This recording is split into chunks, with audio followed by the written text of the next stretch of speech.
Entertainment Weekly's coverage of Comic-Con 2017. I'm here with the cast and creator of History's Vikings, Michael Hirst. Let's talk a bit about the upcoming season. We left off a lot of deaths, a lot of ill feelings among the family in general that's often at the center of Vikings. Talk a bit about this new season. Where's everyone going? The world seems to expand each time we return to the show. Yes, I think it's fair to say that there were problems inside the family at the end of season 4, and they are going to, some of them are going to go their own ways, and which include going for the first time to the Mediterranean for real, which was very exciting. This season, season 5, we've gone both to the Mediterranean and to Iceland, and actually shot there, and I persuaded my joint producer, Morgan O'Sullivan, that at last we couldn't shoot everything in Ireland, and that the Sahara Desert, we just couldn't do that even in the west of Ireland. Yeah. So they tried though. They tried so hard. Different quarry. Yeah. But that rained. It was always raining. So you know. It's truly spectacular. Like Michael fights for our project, and you know it's not Game of Thrones. It's not that at all. It's a historical piece, and he's telling a story about a family, and he fights for that, and he grows the project. And I have so much respect for Michael, just based on what he's accomplished in this short period of time. The show is really growing in terms of now exploring different worlds and different characters and going to different places. It's very special. Yeah. I want to continue this love fest, but to sort of go back to where the show all began. Katheryn, we left off with Lagertha in Kattegat.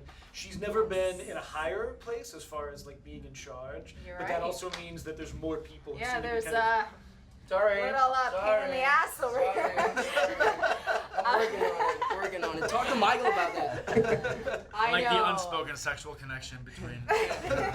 That's a bold theory. It's not for Game sure. of Thrones. No. Talk We left off at the end of 4B where Lagertha is now queen, and she is. I went to the seer, and he gave her future, her prophecies that she will be killed by one of the sons of Ragnar. So which one, I'm not sure. So there's always that over her shoulder is that pressure of which son would it be, and knowing that her end will happen at some point, and it's something that as an actor you always have in the back of your mind of creating different choices. Could it be Ube? Could it be, Marco's character? Could it be like, Ivar? Could it be my son? I don't know. But it's great because she's definitely, you've seen Lagertha from season 1 be a farmer to obviously seeing her in battle as Shield Maiden, to an earl losing it all, now being queen, and hopefully, we don't know how long that's going to last, but she definitely has some challenges up ahead. Well, and as far as potential sons who could kill her, we know it's unfortunately not going to be Sigurd anymore. That's not going to happen. But I want to talk to Alex, Ivar, a character who, again, it seems crazy. Could be Ed Sheeran. It could be Ed Sheeran. Oh my God. We're good for a cameo. That's it. Did you say that? Nice. Let's talk about Game of Thrones again. Yeah. But Alex, Ivar, a character who we really did just meet last season. It's already such a big part of the show. We ran an image in our kind of Comic-Con preview of you, chariot turned over, blood running down, screaming. Yeah. Well, what's going on with him this season? How does he continue on from Do you see that killing stare, his own brother? glare? I'm Isn't seeing it like so mischievous? Ivar's staring at me now. It's He got that horrifying like, to me. I'm gonna kill you stare. That scene right there is some of the most fun I've ever had on a set. That was outstanding to shoot, and the scenes with Johnny as well, Jonathan Rhys-Meyers, that was great, absolutely. But yeah, he's on a mission. I don't want to say too much, but he's definitely on a mission. Yeah, and I think, Alex has had big shoes to fill in the sense where he's coming into a whole new cast, and his character is so complex, and now losing Ragnar Lothbrok, he's done an incredible job, and he's really kind of stepped it up, and we're happy to have him here. I can't stop it. It was a ballsy move on Michael's part and on Alice's part. It's like we're gonna lose like our hero that we followed for years, and suddenly we're gonna follow some crippled who's fighting just to be loved wanted and is brilliant, and That's great. I think that's something that the audience really connects with, because like one thing I really respect about this show, and I'm so proud of being a part of it, is that we're not afraid to take risks. Yeah. And you fight for that, Michael. And With the time it jumps really, and it really is. It's so special to see, because so many shows, you know, they won't kill off that character or whatever. I love And this. I'm literally going to work every day going. I think you guys should start using you still have a job. You're not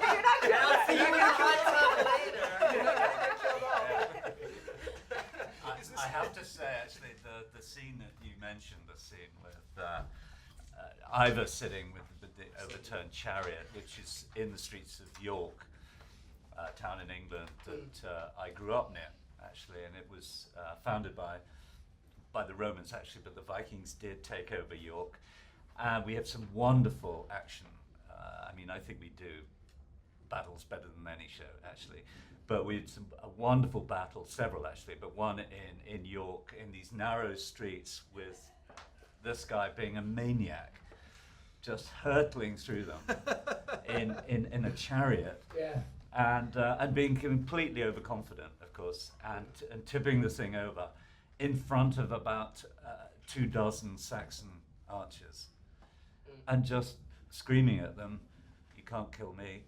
I'm a son of Ragnar Lothbrok. You just can't kill me." And you absolutely believe it. You believe it. He believes it. He believes it. And then I tried that outside of a club, and You can't keep me out. Yeah. Well, while we're kind of taking a journey all around the world of Vikings, I do want to get back to Floki, a character who's lost kind of everything, it feels like. I mean, just where we left off with him, it's truly tragic in a lot of ways, and at the same time, the fact that he is still alive and that he is still sort of seeking something, I always think it's interesting. I mean, like, can you kind of talk a little bit about where we find him when the season returns?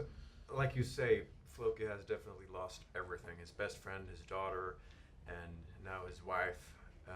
So he says it in the last episode of season 4. He says, "What I was, I am no longer, and I submit myself to the will of the gods." And that's what he does. This world is not for him anymore, so he has to leave and find something. He really truly submits himself to the will of the gods. And where he will go, we don't know. Well, yeah. So that's you know, he's looking for some sort of meaning to live again. Mm-hmm. Yeah. I mean, I'd love to know, just Michael, thinking about the canvas that's being painted here and how it just gets larger with each season. You know, hearing your actors just say how much you've kind of fought for this and the bold moves that have been made in the story.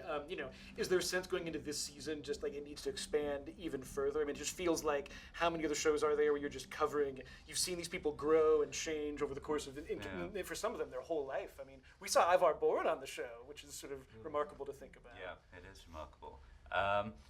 Well, what's happening really is that the show is reproducing reality. Again, that this is exactly what happened to the Vikings, that they, at least when they came west and they would attack England or Francia, France, or Ireland, initially with one, possibly two boats, attacking often those defenseless institutions called monasteries that were always conveniently built on the coast or on rivers. Filled with gold. Filled with gold, unbelievably unguarded, you know. How stupid were the Christians? So, but then, you know, one or two boats gave way to flotillas, to armies, who wanted to stay for longer. And of course, part of it was that they also wanted land. They didn't just want treasure to take back. They ultimately wanted land. So the show has grown in the same way that the Viking Age grew, and that's, you know, that had to happen because, as I keep telling everyone, it's about real things. It's about real people. It's, you know, in some ways, all of our lives were actually touched by Vikings and Viking culture. They expanded 1,200 years into the future, having a TV show made about them. That's another. That's where the show's going to end, is with the making of the show. We were laughing about it because I think season 1 we're like, we should come back as like do a Vikings the musical, you know, with the bags and So stuff the like announcement. Is it happening here? Yeah, the big oh my announcement. goodness. Yeah. What's the opening song like? And that's the cool thing about watching Michael work his process is that, you know, as actors, we do our work and we come to set prepared, and this show is everything to us, and every single person puts in the same kind of effort. But when you see it from somebody like Michael's side, you know, there isn't 20 writers. There's just Michael. So like, and he's so generous that he includes us in the process in terms of. What do you pay him for this? I know, seriously. He keeps getting back to like his love fest. Michael, What they either love do you ask for, man? What do you want? Like, Michael, they I've never either love seen you or they're very scared of you. I've never that's seen right, yeah. kiss ass like this before. Repeatedly. Well, I hate to conclude the love fest. So the first time Michael and I slept together. No, I can tell you, I'm really enjoying this. We could go on for a while. I hate to bring the love fest to a close. Thank you, thank you You're so much, all cast of saying- Vikings. We've all said that. Thank you so much for having us. Thank you Thank so you. much, and stick Thank around for more of EW's coverage here at Comic-Con 2017.